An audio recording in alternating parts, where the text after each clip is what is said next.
Hello everyone, my name is Gregory and this is The View from Out Here. Oh my God, it is all going to hell in a handbasket as the hostile corporate takeover of the United States continues. Friday it was the disaster of a press conference in the Oval Office with Ukrainian President Volodymyr Zelensky. The disrespect the President and Vice President heaped upon an invited guest to the White House, the head of state of an ally who is currently defending his country against hostile attacks by an enemy of the United States, was absolutely deplorable and a global embarrassment to the United States. In a matter of minutes, the dump truck and his lapdog shifted the world order of alliances towards Russia, Iran, Belarus, Hungary, North Korea, and China. Vicious dictators all. While all of that is happening, Donald Trump has been doing his level best to alienate every stable democracy who, until Friday, had been our strongest allies. Democratic leaders are gathering in Europe right now, trying to figure out how to go on defending and promoting democracy without the greatest and most powerful democracy in history. You know, us. I'm not having any trouble understanding why so many of my social media friends and loved ones are expressing frustration, trauma, anxiety, and fear right now. Many of them seem to be shutting down to protect what's left of their inner peace in the face of this assault. And it is an assault. I think they know that all of this toxic negativity is by design. I think most of us are aware that when we're in a state of fear and confusion, we're in no position to practice good judgment or make sound decisions about what to do. And that's the point. We are being intentionally traumatized. I seem to be faring pretty well through all of this. I haven't lost a minute of sleep over any of it so far. Don't get me wrong, I'm particularly susceptible to frustration and trauma. Those are my big ones. And I admit that I succumb to them briefly now and then, but there are a couple of tools that I have at my disposal that maybe a lot of other folks might not have. And I want to share those with you now. One of those tools is my experience with playground bullies. I have a lot of experience with those. And make no mistake about this, the people in the White House right now are bullies. They're also criminals, but I'll get to that another day. I was an admittedly odd little kid when I was growing up who was obviously gay at a time when it simply wasn't acceptable. So bullies were attracted to me like a moth to flame. I know bullies. I know that vibe like I know my own name. They are frightened little kids, no matter how old they may be, to whom dominating others and inflicting cruelty is how they process their trauma. They are lashing out against their questions about their own self-worth. They process their trauma by inflicting it on others. And you'll notice that their targets are never people who have a sense of their own worth. Bullies don't go after the football heroes, the class presidents, or the popular kids, no. They go after people that they see as vulnerable, kids who are broken, kids who they know won't fight back, because the last thing a bully wants is a public ass whooping. But I think the bullies in the White House right now have underestimated my fellow Americans. A lot of Trump voters are quickly coming to the realization that they've been conned by a seasoned professional bully to whom lying has always been a standard operational procedure. We're starting to take to the streets. I recently posted a video about our protest here in Portland. Folks are starting to act up at town halls across the country too, particularly Republican ones, including here in Portland. Michael Popak at Legal AF reports that there are about 90 lawsuits in various courts right now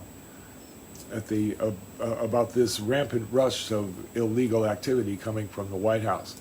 Plenty of constitutional lawyers are watching all of this and taking action. At present, only one of those legal actions has failed. There is cause for hope. Another tool I have at my disposal I learned while working at a homeless shelter here in Portland. I worked there for 18 years before retiring a couple years back. As you might imagine, there is a lot of trauma and vulnerability among the homeless population. They have a lot of legitimate needs, and if you're not careful, your compassion for them will eat you alive within a few years. They call it social service burnout. I was lucky to have been there.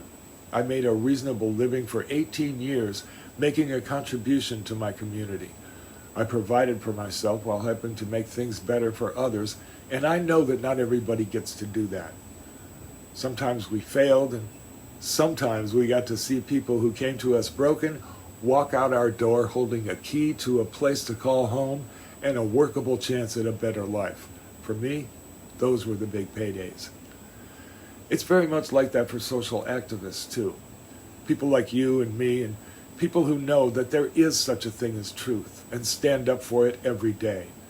People who respect the rule of law and understand that sometimes the law might work against what you personally want, but supports the greater good nonetheless. People who peacefully protest about what is morally wrong and celebrate morally sound principles of community. People who are a stand for the best justice we can accomplish while understanding that our best efforts will sometimes fall short. People who work hard to make the world a more loving and hospitable place for everyone. It can and often does take its toll on our minds and hearts, yet we press on anyway, sometimes too much. I learned something on that job that I have carried with me every day since. I was able to last for 18 years at the hardest job I ever loved without burning out because I didn't take my work home with me. At the end of the day, I went home and let my teammates take the reins.